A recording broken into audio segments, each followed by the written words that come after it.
Class 12, another chapter is the dual nature of matter and radiation. This is part 1. तो अभी तक हम लोग ऑप्टिक्स में देखे, वेव ऑप्टिक्स में लाइट के बारे में. Light is considered as a wave and before that light is considered as a particle. First of all, Isaac Newton in 1675 proposed Newton's corpuscular theory.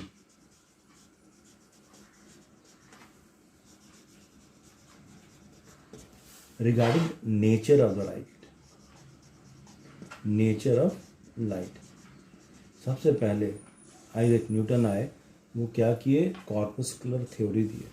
क्यों बोले कि लाइट जो है that is the just like a particle.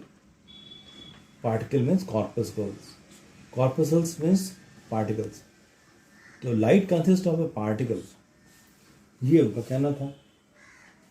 उसके बाद फिर Newton के बाद कुछ दिनों के बाद फिर अराउंड 1800 में दूसरे साइंटिस्ट आए, हाइजन. वो बोले नहीं नहीं नहीं, लाइट जो है वो वेव है. ये बोले थे पार्टिकल है, light consist of particles. And उसके बाद हाइजन बोले कि नहीं, लाइट इज अ वेव. और फिर वो अपना अपना थ्योरी दिए इंटरफेरेंस के बारे में. इंटरफेरेंस है, डायफ्रैक्शन है, इस के बारे में बताएं. उसके बाद अराउंड 1905 में, दैट्स इंटरेस्टिंग,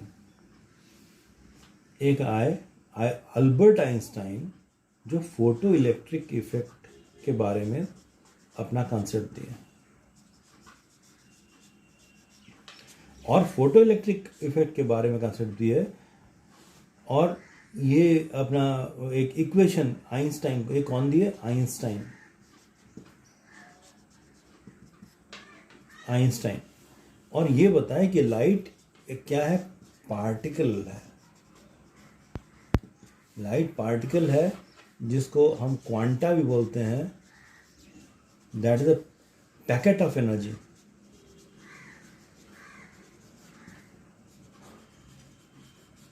तो अगर देखा जाए तो न्यूटन जो अपना आइडिया दिए थे, वही आइडिया घूम फिर के यहाँ पर आया फोटो इलेक्ट्रिक इफेक्ट में. आइंस्टाइन अपना कॉन्सेप्ट दिए, और वो कॉन्सेप्ट फिर वो kinetic energy of the emitted electron के बारे में इक्वेशन दिए. And he got the Nobel prize also. Albert Einstein को नोबेल प्राइज भी मिली थी. किसके लिए, फोटो इलेक्ट्रिक इफेक्ट के लिए. तो अल्टीमेटली हम लोग क्या देख रहे हैं कि न्यूटन जो बोले तो वही घूम फिर के आया. इसके बाद लेकिन एक और बहुत इंटरेस्टिंग साइंटिस्ट आए, बहुत इंटेलिजेंट, जिनका नाम है डी ब्रॉयज. उनका कॉन्सेप्ट क्या था कि light is having the dual nature. Light is having a dual nature. Dual means double. कौन कौन सा, पार्टिकल एंड रेडिएशन. लाइट का पार्टिकल नेचर भी है, sometime it behaves as a particle, sometime behaves as a wave. और radiation.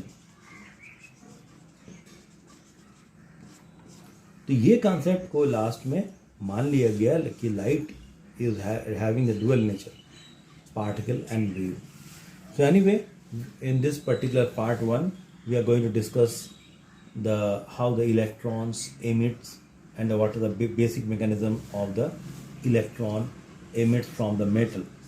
Here the metal is there, how the electron emits, what are the different mechanisms. Now comes the mechanism of the electron emission. That is fundamental. कोई भी एक metal है, उससे electron कैसे eject होता है, उसके बारे में हम लोग जानते हैं कि मेटल का अगर इलेक्ट्रॉनिक कॉन्फ़िगरेशन देखें तो उसे न्यूक्लियस है, फिर ये ऐसे शेल होता है, ऑर्बिट्स, सबसे लास्ट वाला सेल जो होता है उसको बोलते हैं outermost shell. Orbit, nucleus हो गया, यहाँ सब इलेक्ट्रॉन रहता है, इलेक्ट्रॉन इलेक्ट्रॉन। तो आउटमोस्ट शेल किसको बोलते हैं, या वैलेंस शेल किसको बोलते हैं, जो सबसे लास्ट में, यहाँ पर लास्ट में फर्स्ट सेकंड है। ऐसा भी हो सकता है यहाँ पर ये फर्स्ट है के शेल, एल एम, अगर यहाँ ये लास्ट है तो ये हो जाएगा outmost shell. Now the electron in the outermost cell is loosely bound। सबसे कम शक्ति से ये वाला इलेक्ट्रॉन, ये जो आउटरमोस्ट इलेक्ट्रॉन है, वो सबसे कम शक्ति से बना हुआ रहता है, loosely bound and move freely. ये जो इलेक्ट्रॉन है इसको बोलेंगे फ्री इलेक्ट्रॉन। फ्री इलेक्ट्रॉन अभी पूरी तरह से फ्री नहीं हुआ, तो ये जो इलेक्ट्रॉन है इसको आउटरमोस्ट इलेक्ट्रॉन बोलेंगे। And this electron can move freely in all possible direction within the metal। अब ये जो इलेक्ट्रॉन है, मान लेते हैं ये आ गया आउटमोस्ट शेल का electron, outmost electron, valence electron. अब ये एक मेटल है, मेटल के अंदर ये क्या है, मेटल के अंदर ये घूमते रहेगा इन डिफरेंट डायरेक्शन, लेकिन but it cannot leave the surface, बाहर नहीं जाएगा। ये इलेक्ट्रॉन मेटल के अंदर पर ही रहता है with in the room temperature पर। इसको जब तक कि एनर्जी नहीं मिले तब तक ये अपना बाउंड्री को, अपना वॉल्यूम ऑफ द मेटल को नहीं छोड़ेगा। तो that electron remains in the volume of the metal. These electrons, this outermost electron, which is also sometimes known as a free electron, are responsible for the conduction। Conduction जो होता है, जैसे current, electricity में conduction, वो outermost electron के लिए ही, वो outermost electron are the responsible for that, may be the current और द हीटिंग के केस में भी, हीट एनर्जी के केस में भी यही वाला इलेक्ट्रॉन रिस्पॉन्सिबल होता है, चाहे वो करंट हो या conduction of the heat. A free electron are responsible. But now comes to the real point। this free electron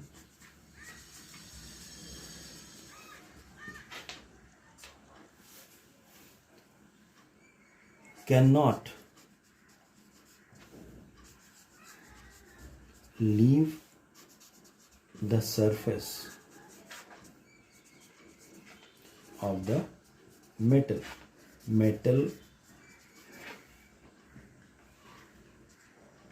under ordinary condition।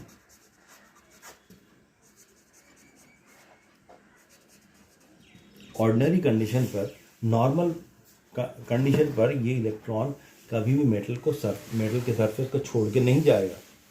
अब होता क्या है मैकेनिज्म, ये एक मेटल का सरफेस लिए, यहाँ पर ये मेटल है, यहाँ पर फ्री इलेक्ट्रॉन है, यहाँ पर फ्री इलेक्ट्रॉन है, यहाँ भी फ्री इलेक्ट्रॉन है, बहुत सारा। ये दो फ्री इलेक्ट्रॉन है।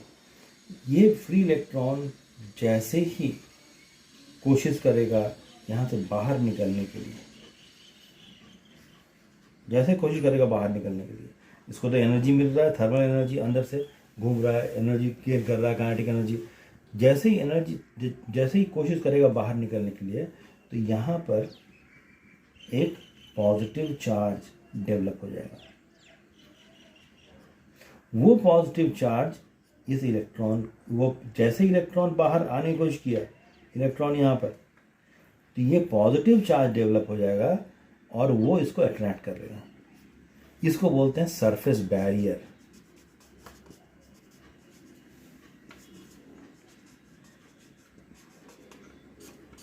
सरफेस बैरियर इसको अट्रैक्ट कर लेगा। ये जो इलेक्ट्रॉन था यहाँ पर, इलेक्ट्रॉन जो बाहर निकलने की कोशिश कर रहा था, इलेक्ट्रॉन बाहर निकलने की कोशिश कर रहा था, अपने आप ऑटोमेटिकली एक पॉजिटिव चार्ज यहाँ पर डेवलप हो जाएगा और इसको अट्रैक्ट करने के लिए कोशिश करेगा। अब सवाल ये उठता है कि ये मेटल है, हमको इलेक्ट्रॉन को बाहर निकालना है, इलेक्ट्रॉन, फ्री इलेक्ट्रॉन को बाहर निकालना, हम चाहते हैं इलेक्ट्रॉन एमिट हो जाए। तो इलेक्ट्रॉन एमिट कब होगा? जब हम सरफेस बैरियर से ज़्यादा एनर्जी प्रोवाइड करेंगे to overcome the surface barrier.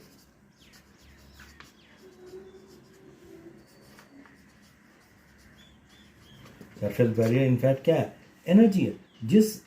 जिस फोर्स ऑफ अट्रैक्शन से ये निगेटिव इलेक्ट्रॉन और पॉजिटिव यहाँ पर डेवलप हो गया था, तो जिस फोर्स से ये अट्रैक्ट किया हुआ है उसका एनर्जी है, तो उससे ज़्यादा एनर्जी हमको देना पड़ेगा, तब जाके इलेक्ट्रॉन बाहर निकलेगा। Now the process of emission of electron from metal surface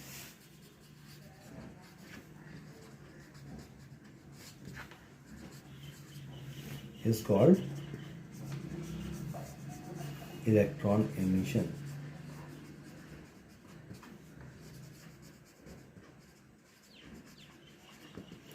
ये इलेक्ट्रॉन को मेटल सरफेस से एमिट कराना, इसी को बोलते हैं क्या? Electron emission.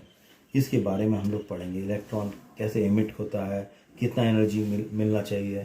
तो this process of emission of electron from metal surface is called electron emission. तो इलेक्ट्रॉन एमिट तभी करेगा जब हम एक्स्ट्रा एनर्जी प्रोवाइड कर रहे हैं to overcome the surface charge barrier और surface barrier, right.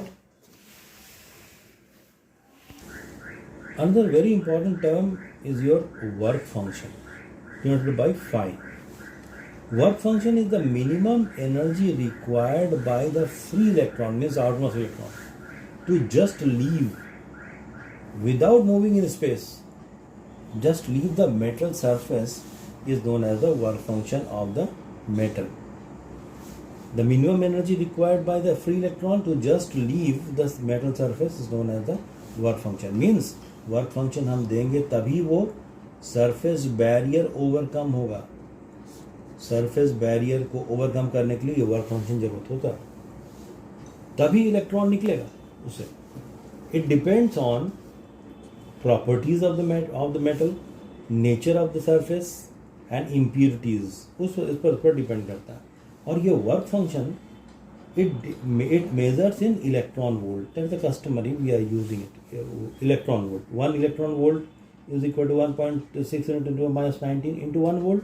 That is coulomb into volt हो गया joule, 1.6 into 10 to the minus 19 इतना जूल। तो 1 electron volt is equal to 1.6 into 10 to the minus 19 joule. अब ये जैसे वर्क फंक्शन हुआ phi, जैसे कुछ मेटल्स है, उसका एग्जाम्पल्स, जैसे फर्स्ट सीजियम एक मेटल है, इसका वर्क फंक्शन होता है 2.14 इलेक्ट्रॉन वोल्ट सीजियम का। मीन सीजियम का अगर मेटल यहाँ पर है, हमको 2.14 इलेक्ट्रॉन देंगे तब वो जस्ट लीव होगा, ऐसा जस्ट लीव द सरफेस, कोई अट्रैक्शन नहीं, लेकिन ये मूव नहीं करेगा। उतना एनर्जी देंगे कि वो मेटल के सरफेस से डिटैच हो जाएगा। सीजियम का 2.14 इलेक्ट्रॉन वोल्ट का, सोडियम का